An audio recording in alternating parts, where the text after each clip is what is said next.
మోగుతున్న ఫోన్ని లిఫ్ట్ చేస్తూ, చేతిలోని బుక్‌ని పక్కన పెడుతూ, "హలో" అన్నాడు Tarun. "Hello sir. We're calling from John agencies. Are you mister Tarun?" అని అటువైపు నుండి ఒక తీయని అమ్మాయి గొంతు అడిగింది. తరుణ్ అలర్ట్ అవుతూ, "యా మేడం, ఐయామ్ తరుణ్" అని ఆతృతగా బదులిస్తాడు. "మీకు రేపటి నుండి ఆఫీస్‌కి రమ్మని అపాయింట్మెంట్ లెటర్ ఇచ్చాం కదా" అని ఆమె ఆగిపోగానే, "యెస్, చెప్పండి. ఏదైనా ప్రాబ్లమా?" అని అంటాడు తరుణ్. అందమైన గొంతు, "యాక్చువల్లీ మేనేజ్మెంట్ నుండి ఇంతకు ముందే కాల్ వచ్చింది. We are sorry to know your appointment was cancelled. Better luck next time" అని చెప్పగానే, "వాట్? కానీ ఎందుకు?" అని తిరిగి ప్రశ్నిస్తాడు తరుణ్. అటువైపు అమ్మాయి తీయని స్వరంతో చేదు వార్తను మళ్ళీ రిపీట్ చేస్తూ, "సారీ సార్, అవన్నీ మాకు తెలియదు. మేనేజ్మెంట్ ఇచ్చిన ఇన్ఫర్మేషన్ని మీకు చేరవేస్తాం అంతే. దానికి మించి ఇంకేం తెలియదు సార్. ఐయామ్ సారీ" అని చెప్పి కాల్ కట్ చేస్తుంది. తరుణ్ నిరాశగా ఫోన్ పక్కన పడేస్తూ అని ఒక పెద్ద శ్వాస తీసుకొని తనని తాను కంట్రోల్ చేసుకుంటాడు. ఇంతలో అతని స్క్రీన్ పైన నోటిఫికేషన్ రావడంతో ఓపెన్ చేసిన అతనికి మాలిక దగ్గర నుండి మెసేజ్ వచ్చినట్టుగా కనిపిస్తుంది. ఆ మెసేజ్ని ఓపెన్ చేయగానే ఒక ఫోటో కనిపిస్తుంది. అది ఎవరిదో కాదు, ఆ రోజు పురుషోత్తం శరత్కు పంపింది. హేమంత్కి ఆ ఫోటో చూపించిన వెంటనే అందరికీ సెండ్ చేశాడు శరత్. "ఈ ఫోటో ఎవరిది?" అని మాలికకు కాల్ చేస్తాడు. మాలిక కాల్ లిఫ్ట్ చేస్తూ, "చెప్తారు, ఎలా ఉన్నావు?" అని ప్రశ్నిస్తుంది. అతను జవాబిచ్చి, "ఈ ఫోటో నాకెందుకు పంపారు? అసలు ఎవరు వీళ్ళు?" అని ప్రశ్నిస్తాడు. "ఇంతకుముందే శరత్ సార్ కాల్ చేశారు. ఆ పురుషోత్తం కారు పట్టుకొచ్చింది ఇతనే అట. ఎక్కడైనా కనిపిస్తే పట్టుకుంటామని పంపాను" అని విషయం చెప్తుంది. కానీ తనపైన జరిగిన అటాక్ కానీ తాను ఇప్పుడే హాస్పిటల్ నుండి వస్తుందని మాత్రం చెప్పదు. "ఓకే, ఇంకేమైనా ఎవిడెన్సులు దొరికాయా?" అని బాధగా అడుగుతాడు తరుణ్. నందిని దూరం అవ్వడం వల్ల అతను ఎంత బాధపడుతున్నాడో ఆమెకు తెలుసు. కానీ ఏమీ చేయలేని నిస్సహాయమైన పరిస్థితి ఆమెది. అందుకే అతన్ని సముదాయించడం తప్ప ఇంకేమీ చేయలేక, "ప్రస్తుతానికి ఇంకేమీ తెలియలేదు. తొందరలోనే పట్టుకుంటామని శరత్ సార్ అన్నారు. నువ్వు కంగారు పడకు" అని అంటుంది. తరుణ్ కూడా ఏమీ మాట్లాడలేక, "సరే అండి, మీరు కూడా జాగ్రత్త" అని చెప్పి కాల్ కట్ చేస్తాడు. మాలిక ఫోన్ పెట్టేయగానే తన చేతిలోని ఫోన్ని పక్కన పడేస్తూ, "నందిని, అసలు ఎక్కడున్నావు?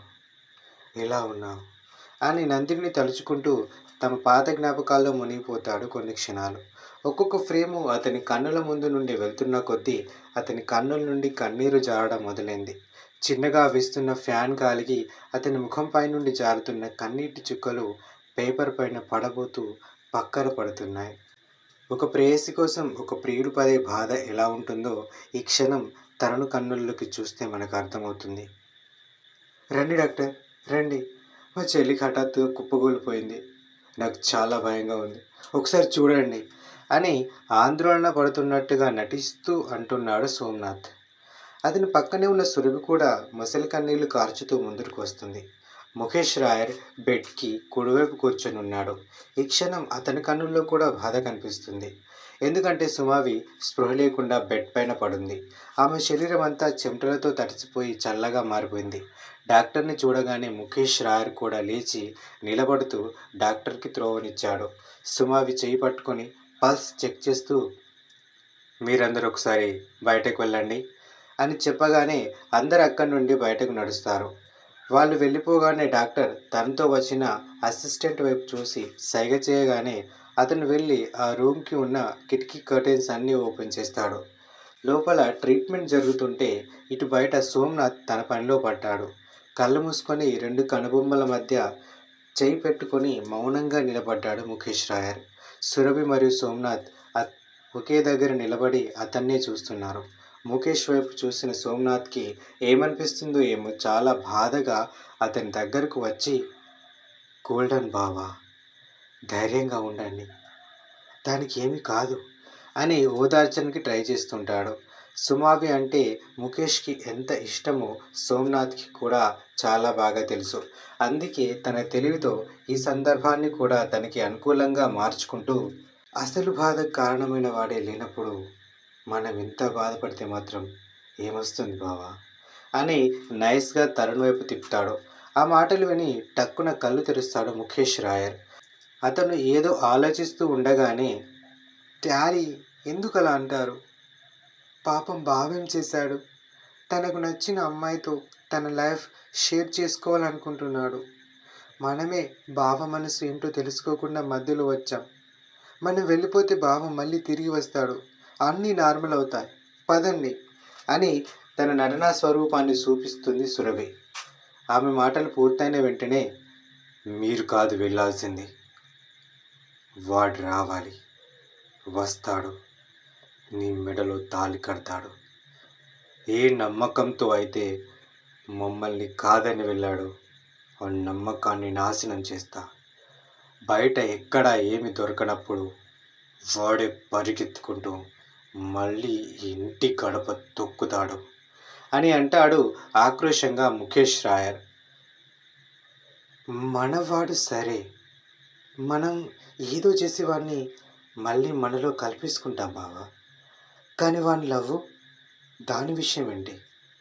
అది ఎంత కంత్రిది కాకపోతే మన బిడ్డను మన చెయ్యి జారేలా చేసింది అని ఆగిపోయి ముఖేష్ దగ్గరకు వెళ్ళి, మొన్ననే తెలుసుకున్నా, ఆమెను ఎవరో కిడ్నాప్ చేశారంట కదా. అది మళ్ళీ బయటకు వచ్చేలోపు మన చేతి నుండి జారిన రత్నాన్ని మళ్ళీ మనలోకి తెచ్చుకోవాలి, లేకపోతే చాలా కష్టం అని ఇంకా ఎక్కిస్తాడు సోమనాథ్. ఇప్పటికే ముఖేష్ రాయర్ చెప్పడం వల్ల తరుణ్కి ఇచ్చిన అపాయింట్మెంట్ లెటర్ని కూడా క్యాన్సిల్ చేశాడు జాన్. ఇప్పుడు మళ్ళీ ఏం ప్లాన్ చేసి తరుణ్ని ఏ చిక్కుల్లో పడేస్తాడో మనం చూడాల్సిందే. అర్ధగంట గడిచింది. బయటకు వచ్చిన డాక్టర్ ముఖేష్ వైపు చూస్తూ, ఇప్పుడు ఓకే, ఆమె సరిగ్గా తినక ఎన్ని రోజులు అవుతుంది? ఎందుకంటే షుగర్ లెవెల్స్ చాలా తగ్గిపోయి బీపీ డౌన్ అయి అలా పడిపోయారు. ఇప్పటి నుండైనా జాగ్రత్తగా చూసుకోండి అని అంటాడు. ముఖేష్ చాలా పద్ధతిగా సరే డాక్టర్ అని చెప్తాడు. కాఫీ తాగి మెట్లెక్కడం మొదలుపెట్టాడు పురుషోత్తం. మనిషి మాత్రమే ఇక్కడ ఉన్నాడు, కానీ అతని మనసు మొత్తం తన ఇద్దరు కూతుర్ల చుట్టే తిరుగుతుంది. స్పృహ లేకుండా ఒక్కొక్క మెట్టు పైకెక్కుతూ, 3 రోజులు దాటింది, ఎలా ఉందో ఏమో. భగవంతుడా, నేను చేసిన తప్పుకి నాకు శిక్ష వేశావు కదా, మళ్ళీ నా బిడ్డలకి ఎందుకు ఇన్ని కష్టాలు అని ఆ పరమాత్మను తలుచుకుంటున్నాడు పురుషోత్తం. వాళ్ళ గురించి ఆలోచిస్తూ తన గదికి చేరుకున్నాడు. జేబులో చేయి పెట్టి రూమ్ తాళం చెవి తీస్తుంటే అప్పటికే తన గదిని ఎవరో తెరిచినట్టుగా అనిపిస్తుంది. కంగారుగా, ఆశ్చర్యంగా, ఏంటిది? కీస్ నా దగ్గర ఉంటే ఈ డోర్ ఎవరు తెరిచారు?